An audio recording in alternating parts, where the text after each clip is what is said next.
Hello বন্ধুরা, তোমরা কেমন আছো? আশা করি সবাই ভালো আছে। আজকে দেখো বন্ধুরা, আমি মাছ করবো, রূপচাঁদা মাছ। নুন হলুদ মাখিয়ে রেখে দিয়েছি।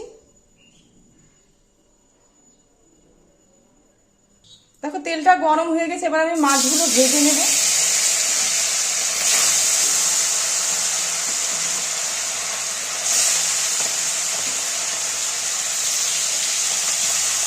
এবার একটু উল্টিয়ে দেবো মাছগুলো।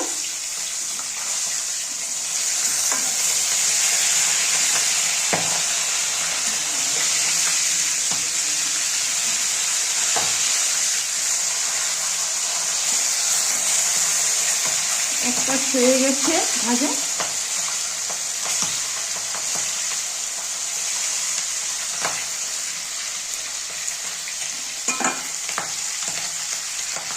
দেখো মাছগুলো ভাজা হয়ে গেছে, এবার আমি তুলে নেব। দেখো বন্ধুরা, মাছগুলো ভেজে তুলে নিয়েছি। হ্যাঁ, তেলটা গরম হয়ে গেছে, আমি এবার তেজপাতা সাদা জিরে সোমবার দেব। আলুগুলো একবারে ভেজে নেব। এবারে আলুগুলো ভেজে নেব। দেখো আলুগুলো প্রায় ভাজা হয়ে আসছে।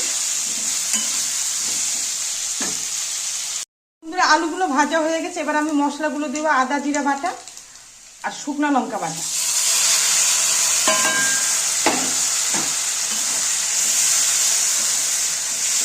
এবার ভালো করে কষিয়ে নেব।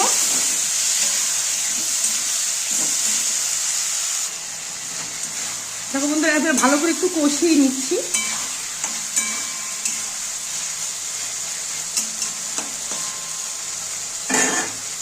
দেখো মশলা কষানো হয়ে গেছে, এবার আমি একটু জল দিয়ে দেব।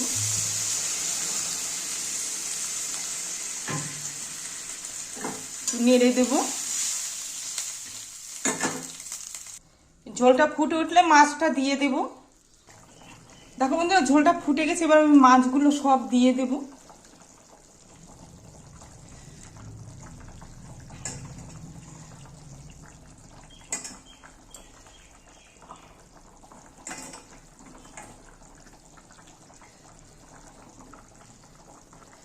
আবার একটু নেড়ে দেব।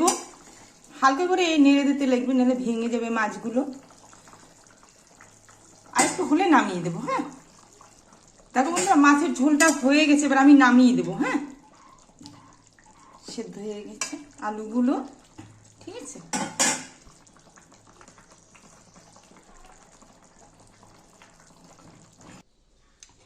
দেখো বন্ধুরা, মাছের ঝোলটা আমি নামিয়ে দিয়েছি।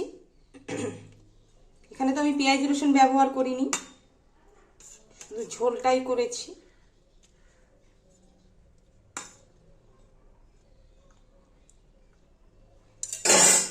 দেখো তোমাদের কেমন লাগলো? যদি ভালো লাগে লাইক শেয়ার কমেন্ট করো, চ্যানেলটাকে সাবস্ক্রাইব করো। তোমরাও সবাই ভালো থেকো। আচ্ছা তাহলে রাখলাম, টাটা। দেখো আমি শুকনো লঙ্কাটা বেটেই করলাম, তোমরা দেখলে রংটা একটু বেশ সুন্দর আসছে। আচ্ছা তাহলে রাখলাম, টাটা। তোমরাও কিন্তু সবাই ভালো থেকো। হ্যাঁ।